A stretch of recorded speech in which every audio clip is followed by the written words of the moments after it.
Hi guys, कहीं ना कहीं आप सब लोगों के मन में ये सवाल तो आता ही होगा कि आखिरकार अमेरिका, रशिया, चाइना या फिर अपने इसरो के द्वारा मून पर इतने सारे मिशन क्यों भेजे जा रहे हैं। अब तक अमेरिका के द्वारा 59 मिशन, रशिया के द्वारा 58 मिशन, चाइना के द्वारा 8 मिशन और अपने इसरो के द्वारा 3 मून मिशन भेजे जा चुके हैं, जिसमें से हाल ही में कुछ दिनों पहले रशिया के द्वारा मून के साउथ पोल पर लूना 25 को लॉन्च किया गया था, जो कि मिशन के कंप्लीट होने से पहले ही मून पर क्रैश हो जाता है। और साथ ही साथ में इंडिया के द्वारा भी 3rd मून मिशन चंद्रयान 3 को लॉन्च किया गया था, जो कि मून के साउथ पोल पर लैंड करने में सफल भी रहा। आखिरकार सभी देश मून पर खोजना क्या चाहते हैं, जबकि मून के ऊपर ना तो ऑक्सीजन है, ना एटमॉस्फेयर है और ना ही अपने अर्थ की तरह ओजोन लेयर है, जो कि हमें सन की हार्मफुल रेज से प्रोटेक्ट करे। हालांकि अपने चंद्रयान फर्स्ट के द्वारा ये बताया गया था कि मून के साउथ पोल पर पानी बर्फ के रूप में जमा हो सकता है, जिसकी पुष्टि बाद में अमेरिका के द्वारा भी की गई थी। लेकिन केवल पानी की खोज के लिए इतने मून मिशन तो नहीं किए जा सकते। तो आखिरकार ऐसा क्या है जो सभी देशों को मून पर मिशन भेजने के लिए मजबूर कर रहा है? मेरा मानना है इस सब के पीछे 2 वजह हो सकती हैं, जिसमें से पहली वजह यह हो सकती है कि इन कंट्रीज द्वारा पूरे वर्ल्ड में अपना दबदबा कायम रखा जा सके, एंड दूसरी वजह यह हो सकती है कि मून पर फ्यूचर में एक स्पेस स्टेशन बनाया जा सके, जिसके बारे में मैं आपको बाद में समझाऊंगा। तो पहले बात करते हैं पहली वजह को लेकर। 1945 में जब वर्ल्ड वॉर खत्म हुआ, तब वर्ल्ड में मेजरली 2 ही सुपर पावर देश बचे थे, सोवियत यूनियन एंड यूएसए। और इन दोनों के बीच चली 40 साल की कोल्ड वॉर के चलते हमें काफी सारी चीजें देखने को मिली, जैसे कि spy stories, Cuban missile crisis and nuclear race. और इसी वॉर की वजह से हमें देखने को मिली स्पेस और मून पर पहले पहुंचे जाने की रेस, जिसमें ये दोनों देश एकदम बराबर की टक्कर दे रहे थे। क्योंकि ये बात तो सबको पता है कि दुनिया किसी पर्टिकुलर काम को करने वाले पहले व्यक्ति का नाम याद रखती है, ना कि उसी काम को करने वाले किसी दूसरे व्यक्ति का। फिर चाहे आप सोवियत यूनियन के द्वारा स्पुतनिक फर्स्ट को ही ले लो,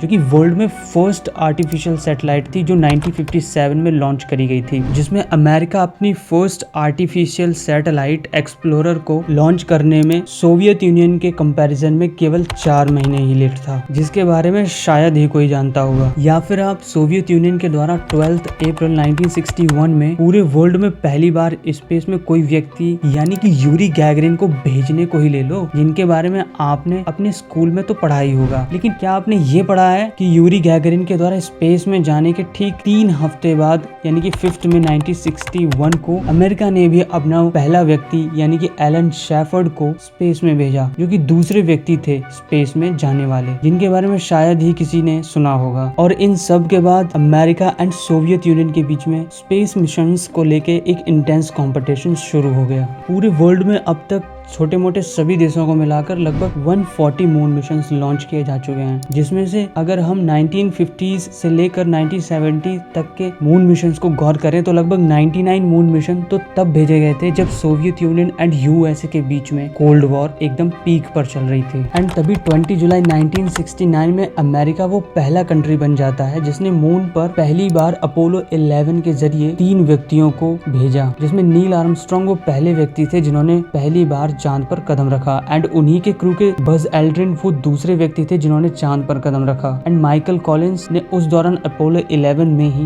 बैठकर उसे कंट्रोल करने का काम किया। हालांकि उन्होंने चांद पर कदम नहीं रखा था, एंड जिस चीज को सोवियत यूनियन रेप्लिकेट करने में अनसक्सेसफुल रहा, जिसके बाद 1991 में सोवियत यूनियन 15 देशों में टूट जाता है एंड सोवियत यूनियन का नाम चेंज होकर रशिया हो जाता है, जिसके बाद रशिया मून मिशंस में कम दिलचस्पी लेने लगता है। वहीं साथ ही साथ अमेरिका भी ये बात समझ चुका था, क्योंकि उसने अपोलो 11 के बाद अपोलो 17 तक और भी मिशंस भेजे, जिसमें से केवल अपोलो 13 ही फेल हुआ था। इनके जरिए टोटल 12 व्यक्तियों को मून की सरफेस पर पहुंचाया गया था। इतने सारे मून मिशंस भेजने के बाद में अमेरिका को ये बात तो समझ में आ चुकी थी कि इन मून मिशंस के जरिए कुछ खास हासिल तो नहीं हो रहा है, और ना ही वो मून पर एक टूरिज्म अरेंज करवा सकता है जिससे कि इसके जरिए कुछ पैसे कमाए जा सकें। जिसके बाद फाइनली यूएसए अपना मून मिशन का बजट घटाकर बहुत ही कम कर देता है, जो कि आप इस ग्राफ के जरिए ईयर वाइज देख सकते हैं। एंड अब तक की स्टोरी सुनने के बाद में आपको ये तो समझ में आ ही चुका होगा कि रशिया एंड अमेरिका के द्वारा जितने भी मून मिशन भेजे गए थे वो खुद को वर्ल्ड में सुपर पावर प्रूव करने के लिए ऐसा किया गया था उनके द्वारा। लेकिन इस कहानी में ट्विस्ट तो जब आता है जब 2007 में चाइना कंट्री उभर के कहलाता है, जिसने अपना पहला मून मिशन चांग-ए फर्स्ट को मून पर भेजा, जो कि सक्सेसफुल भी रहा, जिसमें ऑर्बिटर और इम्पैक्टर शामिल थे। इसके बाद 2013 में इन्होंने अपना पहला रोवर भी भेज दिया, जो कि अगेन सक्सेसफुल रहा। एंड इसके बाद 2019 में ये मून की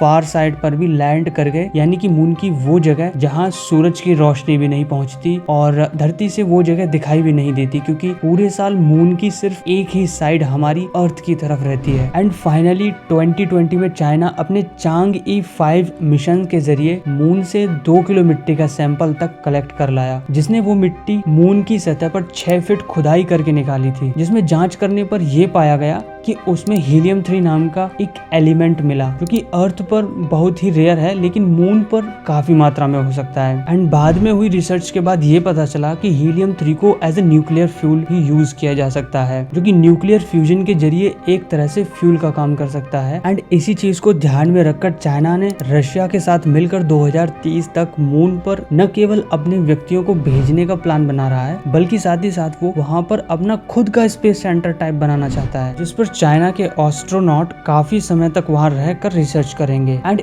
इस सब की वजह से अमेरिका ज्यादा खुश नहीं है, क्योंकि उसके कुछ लोग कहते हैं कि चाइना के द्वारा ये मिशन करने से दूसरे कंट्रीज को मून को एक्सप्लोर करने में दिक्कत हो सकती है, क्योंकि चाइना उन्हें ऐसा करने से रोक देगा, जिसकी वजह से यूएसए अपना नेक्स्ट मून मिशन 2025 तक भेजने की तैयारी में है, जिसमें उसका बजट लगभग $93 बिलियन है। अब ये सिचुएशन ठीक उसी तरह बन रही है जैसे कि यूएसए एंड सोवियत यूनियन के बीच बन रही थी। पहले ये रेस दुनिया में फर्स्ट आने को लेकर हो रही थी, लेकिन अब सेंस थोड़ा बदल चुका है, क्योंकि ये बात हम जानते हैं कि अगर मून पर फ्यूल भारी मात्रा में अवेलेबल है तो आगे के जो भी मिशंस होंगे, फिर चाहे वो मार्स पर जाने के हों या फिर नेपच्यून पर, सब के सब बहुत ही आसान हो जाएंगे, क्योंकि फिर ये सारे मिशंस अर्थ से तो लॉन्च होंगे ही, लेकिन उसके बाद उन्हें मून पर लैंड करवाकर उन्हें रिफ्यूल किया जा सकता है, जिसके बाद वो मिशन किसी दूसरे प्लेनेट पर जाने के लिए रेडी हो जाएंगे। एंड एलन मस्क के द्वारा ये बात हम जान ही चुके हैं कि कैसे एक रॉकेट को बार बार रिफ्यूल करके हम यूज कर सकते हैं। एंड ये बात तो हम सब जानते हैं कि मून की ग्रेविटी अर्थ की ग्रेविटी के कंपेयर में लगभग 83% कम है, जिसकी वजह से जितने भी रॉकेट होंगे उन सबको मून की ग्रेविटी से बाहर निकलने के लिए कम फ्यूल की जरूरत पड़ेगी। साथ ही साथ वहाँ पर एटमॉस्फेयर भी ना होने की वजह से एयर फ्रिक्शन ड्रैग से भी बचा जा सकता है, जिसकी वजह से फ्यूल कम से कम खर्च होगा। एंड अभी जो हमारे स्पेस मिशन जो कि कुछ ही प्लैनेट तक सीमित हैं, उनको काफी लंबी दूरी तक के लिए एक्सटेंड किया जा सकता है। एंड अब तक तो आपको दूसरा पॉइंट भी समझ में आ ही चुका होगा, जो मैंने वीडियो के स्टार्टिंग में आपको समझाया था। एंड इसी रेस में आगे बढ़ने के लिए इंडिया भी आगे आ चुका है। हालांकि रॉकेट के अंदर न्यूक्लियर टेक्नोलॉजी को यूज करना थोड़ा सा सेफ नहीं हो सकता है, क्योंकि ये बात तो हम सब जानते हैं कि अगर ये न्यूक्लियर मटेरियल स्पेस में फैल जाता है तो इससे क्या ही तबाही होगी। लेकिन ये बात भी हम सब जानते हैं कि टेक्नोलॉजी को इवॉल्व होने में काफी ज्यादा समय भी नहीं लगता है। कौन जानता है कि कुछ ही समय में शायद ऐसी टेक्नोलॉजी हमारे पास आ जाए जिसकी वजह से हम अपने जितने भी रॉकेट्स होंगे उनमें न्यूक्लियर टेक्नोलॉजी का यूज कर सकें, जिसकी वजह से हमारे स्पेस मिशन न केवल सस्ते होंगे, साथ ही साथ में उन्हें लंबी दूरी तक के लिए भेजा जा सकता है। आई होप गाइज आपको वीडियो समझ में आया होगा। अगर वीडियो आपको पसंद आया हो तो प्लीज इसे लाइक करें। चैनल पे अगर आप पहली बार आए हैं तो इसे सब्सक्राइब करें और वीडियो को अपने दोस्तों के साथ शेयर करना ना भूलें। मैं मिलता हूँ आपसे एक और नई वीडियो में, तब तक के लिए बाय।